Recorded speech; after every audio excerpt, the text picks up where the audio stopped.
Prism washing and steam iron centre പുന്നമ്പറമ്പിൽ പ്രവർത്തനം ആരംഭിച്ചു.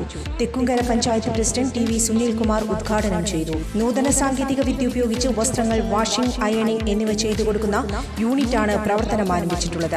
പുന്നമ്പറമ്പ് സെന്ററിലുള്ള കളക്ഷൻ സെന്ററിൽ വസ്ത്രങ്ങൾ സ്വീകരിക്കും. ഉപഭോക്താക്കളുടെ സൗകര്യം കണക്കിലെടുത്ത് വടക്കാഞ്ചേരി ടൗണിലുള്ള അഷ്ടപതി കോംപ്ലക്സിൽ കളക്ഷൻ സെന്റർ ഉടൻ പ്രവർത്തനം ആരംഭിക്കും. ഇനി വാഷിംഗും അയണിംഗും ഒരു പ്രശ്നമേയല്ല. കൂടുതൽ വിവരങ്ങൾക്ക് 96504445 എന്ന നമ്പറുമായി ബന്ധപ്പെടുക. ADGP MR അജിത് കുമാറിനെതിരായ ആരോപണങ്ങളിൽ നിലപാട് കടുപ്പിച്ച് CPI. അജിത് കുമാറിനെ മാറ്റിയേ തീരുവെന്ന് സംസ്ഥാന സെക്രട്ടറി ബിനോയ് വിശ്വം വ്യക്തമാക്കി.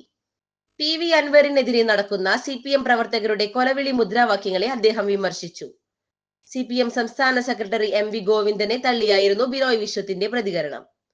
RSS ബന്ധമുള്ള ഉദ്യോഗസ്ഥൻ ഒരു കാരണവശാലും LDF ഭരിക്കുന്ന സർക്കാരിൽ ADGP ആകാൻ പാടില്ലെന്ന് അദ്ദേഹം പറഞ്ഞു. ക്രമസമാധാന ചുമതലയുള്ള ADGPക്ക് ഒരു കാരണവശാലും RSS ബന്ധം പാടില്ല. ADGPയെ മാറ്റണമെന്നത് CPIയുടെ ഉറച്ച തീരുമാനമാണ്. ഞാൻ പറയുന്നത് സ്വന്തം അഭിപ്രായമല്ല, CPIയുടെ നിലപാടാണെന്നും ബിനോയ് വിശ്വം വ്യക്തമാക്കി. PV അൻവറിനെതിരെ നടക്കുന്ന CPM പ്രവർത്തകരുടെ പ്രതിഷേധ പ്രകടനങ്ങളിലും അദ്ദേഹം പ്രതികരിച്ചു. കയ്യും കാലും വെട്ടുന്നത് കമ്മ്യൂണിസ്റ്റ് ശൈലിയല്ല, ആശയങ്ങളെ എതിർക്കേണ്ടത് ആശയങ്ങൾ കൊണ്ടാകണമെന്നും ബിനോയ് വിശ്വം പറഞ്ഞു. News desk any time news. കൂടുതൽ വാർത്തകൾക്ക് ഞങ്ങളുടെ ചാനൽ സബ്സ്ക്രൈബ് ചെയ്യുക. ഫേസ്ബുക്ക് ഫോളോ അപ്പ് ചെയ്യുക. വാർത്തകൾ വേഗത്തിലറിയാൻ എനി